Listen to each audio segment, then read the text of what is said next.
శ్రీమతి లతా దత్త గారి ఆధ్వర్యంలో ఫిబ్రవరి 23వ తారీఖున గిరినార్ మహాయాత్ర వివరాల కొరకు సంప్రదించండి. నమస్తే, వెల్కమ్ టు సుమన్ టీవీ. నేను పద్మిని. ప్రస్తుతంతో పాటు ప్రముఖ ఆధ్యాత్మికవేత్త, సూర్య ఉపాసకులు, sun spiritual society founder Vikramaditya గారు మనతో పాటు ఉన్నారు. మాట్లాడదాం. సార్ నమస్తే. సార్ సూర్యోస్మి తల్లి. సార్ ముందుగా మీకు రథసప్తమి శుభాకాంక్షలు సార్.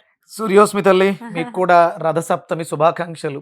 2026వ సంవత్సరం అద్భుతమైన సంవత్సరంగా, గుర్తుండిపోయే సంవత్సరంగా వస్తుంది అనటంలో ఎటువంటి అతిశయక్తి లేదు. ఆల్రెడీ ఒక రవి పుష్యమి యోగంకి సంబంధించిన రోజు మనం చూసేసాం. ఈ కాంబినేషన్స్ ప్రత్యేకంగా మాట్లాడుకుంటే మొన్న పంచమి, శుక్రవారం పంచమి, ఇంకిప్పుడు ఆదివారం సప్తమి. మామూలు రోజుల్లోనే ఆదివారం సప్తమి వస్తే అసలు వదులుకోము, అది భాను సప్తమిగా చేసుకుంటాం. ఇక ఇప్పుడు వచ్చేది సూర్య జయంతి, రథ సప్తమి, ఇది ఆదివారం వస్తోంది. అందున డేట్స్ ప్రకారం చూసుకుంటే నంబర్ 7తో వస్తోంది. సప్త రథాల మీద ఆయన వస్తారు అని వింటూ ఉంటాం. ఏంటి ఇంత కాంబినేషన్స్తో వస్తుంది? మరి రథ సప్తమి అని అంటే మామూలుగానే సూర్యుడు సూర్యుడు సూర్యుడు అని ఆయన జపం చేస్తూనే ఉంటారు. మరి రథ సప్తమిని ఏం చేయబోతున్నారు? రథ సప్తమికి ఎట్లా యూటిలైజ్ చేసుకోవాలి? ఇంత సిగ్నిఫికెంట్ గా వస్తోంది కాబట్టి, అంటే కాంబినేషన్ రీత్యా ఏం చేయాలి మరి ఆ రోజు? ఊహలో 7 గుర్రాలు అధిరోహిస్తున్నటువంటి ఏకచక్ర రథం చూసారు ఎప్పుడైనా? ఊహలో ఉండగా ఊహలో చెప్తూ ఉంటే వి కుడ్ ఇమాజిన్. చూడాలనుకుంటున్నారా? 7 గుర్రాలని ఒక లైన్ లో కట్టి ఒక రథాన్ని. ఒక చక్రం మీద వెళ్తుందా? ఒక చక్రం కాదులే గాని రథం అది ఆయనకు మాత్రమే సాధ్యం. మనం నడపలేము. ఆ డ్రైవ్ ఫోర్స్ మన దగ్గర ఉండదు, అది ఆయనే చెయ్యాలి. ఏమో ఆయన అనుగ్రహిస్తే చేయగలనేమో, నాకు ఆ సంకల్పం ఉంది చెయ్యాలని, కానీ ప్రస్తుతానికి రెడీగా లేదు.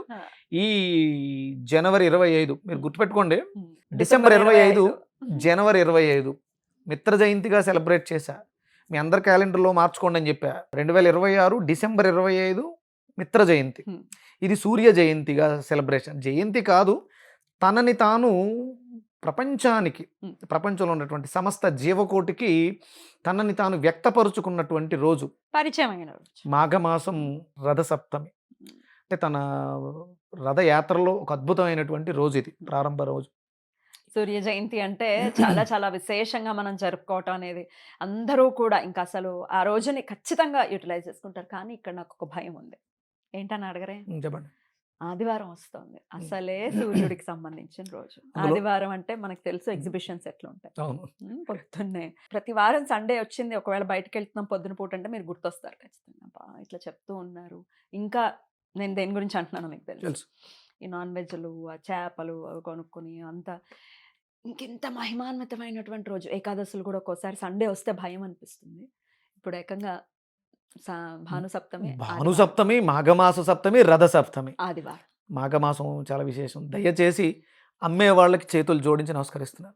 అంటే కొనేవాడు ఉన్నాడు కాబట్టి అమ్మేవాళ్ళు అమ్ముతున్నారు. అమ్మేవాడు లేకపోతే కొనేవాళ్ళు ఎదురు చూసి లేదని చెప్పేసి వెళ్ళిపోతారు. కొనేవాళ్ళు లేకపోయినా అమ్మేవాళ్ళు బేరం రావట్లేదని మానేస్తారు. రెండు ఇంటర్లింక్ అయింది. దయచేసి కొనేవాళ్ళకి అమ్మేవాళ్ళకి కూడా చేతులు జోడించి వేడుకుంటున్నాను. మీ పతనాన్ని మేము చూడాలని కోరుకోవట్లేదు నేను, ఎందుకంటే నా దగ్గరికి cases number of health issues. ఆదివారం మద్యం మాంసం తినే వాళ్ళకి అనారోగ్య సమస్యలు అధికంగా వస్తాయి.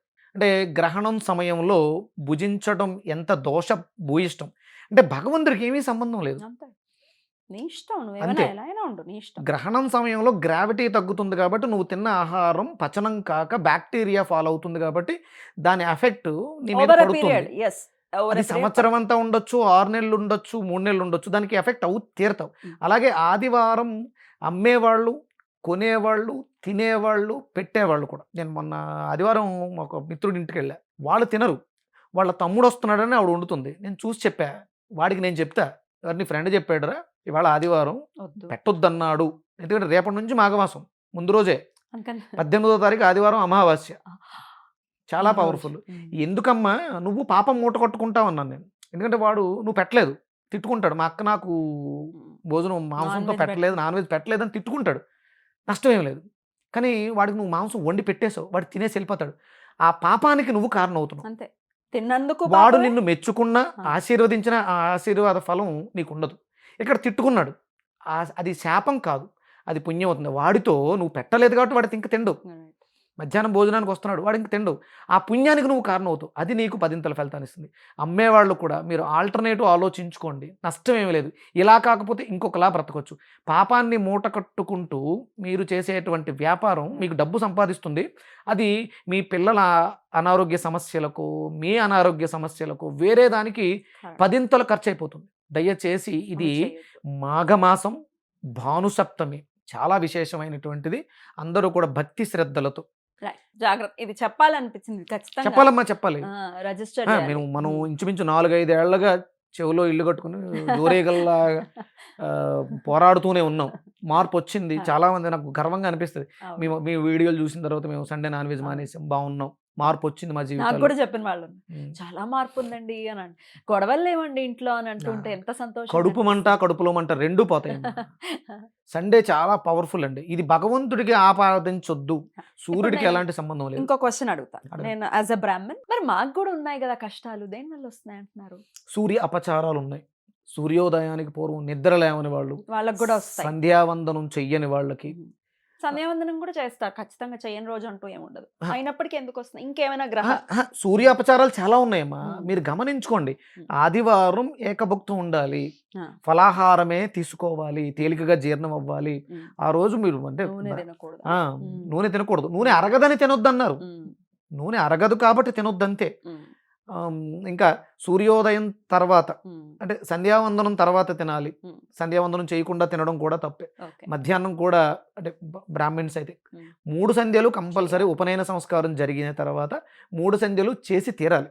ఇప్పుడు నేను చేసుకుంటే నాకు చాలా మంచిది, చెయ్యకపోయినా ఏం తప్పేం కాదు, చేస్తే మంచిది అంతే. కానీ ఉపనయన సంస్కారం జరిగిన తర్వాత మాత్రం కంపల్సరీ ఇది చేయాలి. అలాగే వెజిటేరియన్స్ కి ఎందుకు వస్తున్నాయి అనే డౌట్ రావచ్చు, అందుకని ఈ క్వశ్చన్ అడగడం. సూర్య ఉపచారాలు ఏవైనా కూడా చేయటం అనేది చేస్తే ఖచ్చితంగా సమస్య. సూర్య ఉపచారాలు అంటే సూర్యాస్తమయం తర్వాత తినడం తప్పు. తింటున్నారు, బ్రాహ్మణ్స్ లో ఉన్నారు.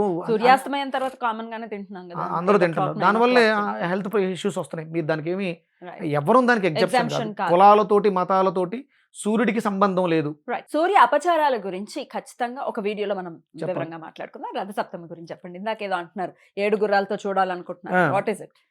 యోసఫ్ కూడా పోలీస్ గ్రౌండ్స్ ఉంది కదా, ఆ పోలీస్ గ్రౌండ్స్ లో 7 గుర్రాల రథాన్ని ఏర్పాటు చేసి రథసప్తమి వేడుకని చెయ్యబోతున్నాను. 200 మంది పోలీసులు యూనిఫామ్ వేసుకుని, వాళ్ళ అంటే యూనిఫామ్ అంటే వాళ్ళు పెరేడ్ చేస్తుంటారు కదా, నిక్కరు ఒక వైట్ టీషర్ట్తో 200 మంది పోలీస్ డిపార్ట్మెంట్లో ఉన్న వ్యక్తులు సూర్య నమస్కారాలు చేస్తే ఎలా ఉంటుందమ్మా? అది జరగబోతుందా? ఎందుకంటే రక్షణ వ్యవస్థలో ఉన్నారు వాళ్ళందరూ, ఆయుర ఆరోగ్యాలతో వాళ్ళు బాగుంటే మనకి రక్షణ చాలా బాగుంటుంది. కాబట్టి యూసఫ్గూడలో ఈ కార్యక్రమాన్ని, అక్కడ సుబ్రహ్మణ్యేశ్వర స్వామి దేవాలయం ఉంది, ఆలయ ప్రాంగణంలో ఈ కార్యక్రమాన్ని ఏర్పాటు చేశాను. సామూహిక పొంగళ్ళ పండగ, పొంగల్ వండించి ఆ వచ్చిన ప్రసాదంతో కొత్తగా మనం, అంటే కొత్తగా కాదు పాతదే ప్రారంభిస్తున్నాం మళ్ళీ. అరుణ వ్రతం అంటే కలియుగ ప్రారంభంలో వెంకటేశ్వర స్వామి ఆచరించినటువంటి వ్రతం ఇది. 7 ఆదివారాల వ్రతం. దీంట్లోంచే 7 శనివారాల వ్రతం వచ్చింది, అనగాష్టమి వ్రతం వచ్చింది. ఇది ప్రారంభంలో, కలియుగ ప్రారంభంలో ఇది ఉండేది. అరుణ యంత్రానికి పెట్టుకుని స్వామికి ద్వాదశాదిత్యుల్ని ఆవాహన చేసుకుని, యంత్రాన్ని మీకు నేను ఫోటో పంపిస్తాను, వెయ్యండి. అరుణ యంత్రం బిందు త్రికోణ వృత్తంచ షట్కోణం వృత్త యుగ్బకం అని మనకు మంత్రం ఉంటుంది, అరుణ యంత్ర మంత్రం. అది మామూలుగా ముగ్గుతో పెడతారు. నేను ఇప్పుడు కొంచెం కలర్స్ తోటి వేసి క్లాత్ మీద కొట్టిస్తున్నాను. సామూహికంగా జంటలతో కూర్చొని, ఒంటరిగా కూడా కూర్చోవచ్చు, వివాహం కాని వాళ్ళు కూర్చోవచ్చు, సంతానం లేని వాళ్ళు 7 ఆదివారాల వ్రతంలో కూర్చోవచ్చు, ఇంకా ఆర్థికంగా అభివృద్ధి లేదన్న వాళ్ళు కూర్చోవచ్చు, దీర్ఘకాలిక అనారోగ్య సమస్యలతో బాధపడే వాళ్ళు కూర్చోవచ్చు, వ్యవసాయంలో ఇబ్బందులు వస్తున్నాయి ఎదగలేకపోతున్నాం అన్న వాళ్ళు కూర్చోవచ్చు. ఆరోగ్య సమస్యలు ప్రధానంగా చర్మ సమస్యలు, కళ్ళకు సంబంధించి, అధికారాన్ని, గవర్నమెంట్ జాబ్స్ రావాలి అంటే వీటన్నిటికి ప్రేమ, ఆయనకు ప్రేమకే ప్రతిరూపం కదా. అంటే అన్యోన్యత తగ్గింది, అన్నదమ్ముల మధ్య అన్యోన్యత తగ్గింది, అక్క చెల్లెల మధ్య అన్యోన్యత, భార్యాభర్తల మధ్య అన్యోన్యత తగ్గింది. ఏ రిలేషన్స్ కి సంబంధించి రిలేషన్ అది అంతే. కడుపు మంట, కడుపులో మంట, గ్యాస్ట్రిక్, ఏ గ్యాస్ట్రిక్ అయినా ఒకటి, దానికి దీనికి రెండింటికి పనిచేస్తుంది. కనపడే రోగాలకి, కనపడని రోగాలకి కూడా ఇది పరిష్కారం. అద్భుతం. ఈ అరుణ వ్రతాన్ని ప్రారంభిస్తున్నాం సన్ స్పిరిచువల్ సొసైటీ నుంచి. అందరూ ఆహ్వానితులైనా మరి దీనికి రిజిస్ట్రేషన్ చేసుకోండి. ఎంతమంది వస్తున్నారో తెలిస్తే నాకు చాలా సంతోషం. ఆ ఏర్పాట్లు చేసుకోవడానికి అవకాశం ఉంటుంది, ఎవరైనా రావచ్చు. అలాగే అక్కడ ఆదిత్య హృదయ పారాయణం ఉంటుంది. అలాగే సాయంత్రం సూర్య కళ్యాణం పెట్టాను, సాయంత్రం పెట్టాను. అలాగే రథయాత్ర, 7 గుర్రాలని ఒక తాటి మీద తీసుకొచ్చి అంటే ఊహల్లో ఉన్నటువంటి సూర్య భగవాన్ని కిందకి తీసుకురావాలని ఒక చిన్న ప్రయత్నం చేస్తున్నాను. ఉమ్. 7 గుర్రాలని ఒక లైన్లో తెల్లటి గుర్రాలని కట్టి ఒక రథాన్ని ఏర్పాటు చేస్తున్నాం. దాని మీద స్వామిని పెడుతున్నాం. ఉమ్. ఈ కార్యక్రమాన్ని చేస్తున్నాం. అద్భుతం. ఈ రాలేని వాళ్ళు మరి ఏం చేయాలి? ఉమ్. ఆవు పిడకల మీద పాలు పొంగించి పరమాన్నం వండండి. ఉమ్. అలాగే ఆదిత్య హృదయ పారాయణం చేయండి. ఉమ్. సూర్య అష్టోత్తరం ఉమ్. మీకు తోచింది చదవండి. స్వామికి నమస్కారం చేసుకో. ఏదైనా నామం చెప్తారా? తప్పకుండా చెప్పొచ్చమ్మా. ఉమ్. అంటే అద్భుతమైనటువంటి మంత్రం. ఉద్యన్నద్యమిత్రమః ఆరోహముత్తారాం దివం హృద్రోగం మమ సూర్య హరిమానంచనాశయ. ఇది అంటే హృద్రోగాన్ని పచ్చకామెర్ల రోగాన్ని నాశనం చేస్తుంది. హృదయానికి సంబంధించి లివర్కి సంబంధించింది. అంటే లివర్కి సంబంధించిన రోగాలన్నీ కూడా కనిపిస్తాయి. స్కిన్ ఇష్యూస్ కనిపిస్తాయి. వాత రోగాలు కనపడవు. మోకాళ్ళు నొప్పి వస్తుంది, ఎందుకు వస్తుందో తెలియదు. గుండె హార్ట్ అటాక్ వస్తుంది, ఎందుకు వస్తుందో, పెరాలసిస్ వస్తుంది, ఎప్పుడు వస్తుంది, ఎలా వస్తుందో తెలియదు.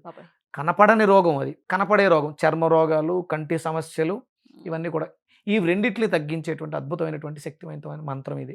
ఆ మంత్రాన్ని ఆ రోజు నేను హోమం కూడా చేయిస్తున్నాను. ఈ మంత్రానికి అనుష్ఠానంగా చేయిస్తున్నాను.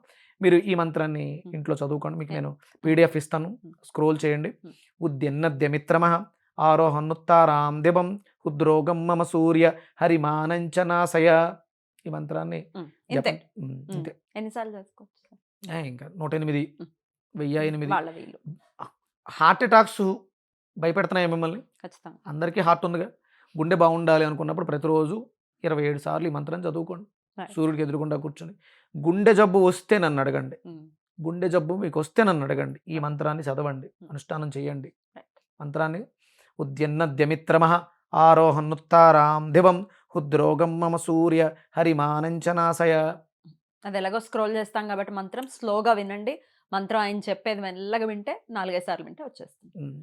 ఎందుకంటే బిర్యానీలు తింటూ అర్ధరాత్రి సూర్య అపచారాలు చేస్తూ ఈ మంత్రాన్ని చదివేము, మాకు గుండె జబ్బులు వచ్చినాయి అని రావద్దు. సూర్య అపచారాలు చెయ్యకుండా సాత్వికంగా మీకు అందుబాటులో అంటే తినడం మానేమని నేను అన్ను. మాంసాహారం తినడం సూర్యాపచారం, సూర్యాస్తమయం తర్వాత తినడం సూర్యాపచారం. ఇవి చేయకుండా ఈ మంత్రాన్ని చదవండి. మీకు నిజంగా బ్లాక్స్ ఉన్నా, మీ ఒంట్లో ఇబ్బందులు ఉన్నా, ఎలాంటి రోగాలు ఉన్నా ఈ మంత్రాన్ని గట్టిగా పట్టుకుని సాధన చెయ్యండి. కరెక్ట్గా 6 నెలలు తిరిగేసరికి మీ ఉన్న సమస్యలన్నీ తీరిపోతాయి. అద్భుతం సార్.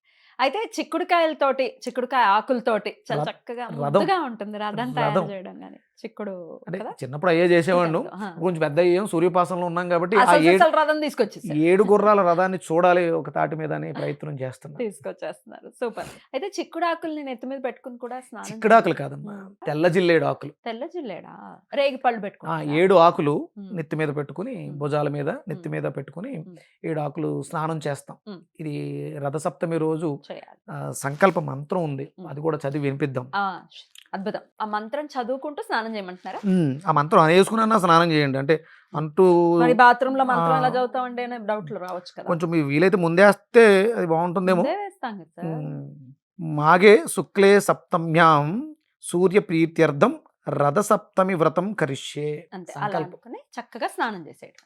ఇప్పుడు మీరు నా దగ్గర రాలేకపోయారు, నేను ఇక్కడ వ్రతంలో ఉన్నాను. ఈ వ్రతం మీతో నేను చేయిస్తున్నట్టు, నాలో మీరు ఐక్యమై మనం అందరం కలిసి అక్కడ చేస్తున్నట్టు, ఆ వ్రత ఫలితం అంతా కూడా మీకు నేను ఇస్తున్నాను. తప్పకుండా. Beautiful beautiful. చాలా చక్కగా తెలియజేశారు. పిల్లలకి చేయించేటప్పుడు కూడా చక్కగా ఈ మంత్రాన్ని, ఈ నామాన్ని ఒక్కసారి అనుకుని స్నానం చేసేసి చాలా సూర్యుడి ప్రీతి మనకు ఉంది అని అంటే ఇంకేంటి, ఇంకా కావాల్సింది ఏంటి, అన్నీ ఉంటాయి. అక్షయ పాత్ర ఆయన ఇచ్చాడు, సమంతకమణి ఆయన ఇచ్చాడు, శాంబుడికి శరీర ఆరోగ్యాన్ని ఇచ్చాడు, రాజవర్ధనుడికి ఆయుష్నిచ్చాడు. ఇంకేమున్నాయి వచ్చాయిగా. కావాల్సినవన్నీ వచ్చేస్తాయి. అద్భుతం సార్, చాలా బ్యూటిఫుల్గా ఎక్స్ప్లెయిన్ చేశారు. రేపు 25వ తారీఖు అంగరంగ వైభవంగా నిర్వహించబోతున్నటువంటి ఈ కార్యక్రమం దిగ్విజయం అవ్వాలని మనస్ఫూర్తిగా కోరుకుంటూ కృతజ్ఞతలు సార్. నమస్తే. సూర్యోస్మి. సూర్యోస్మి.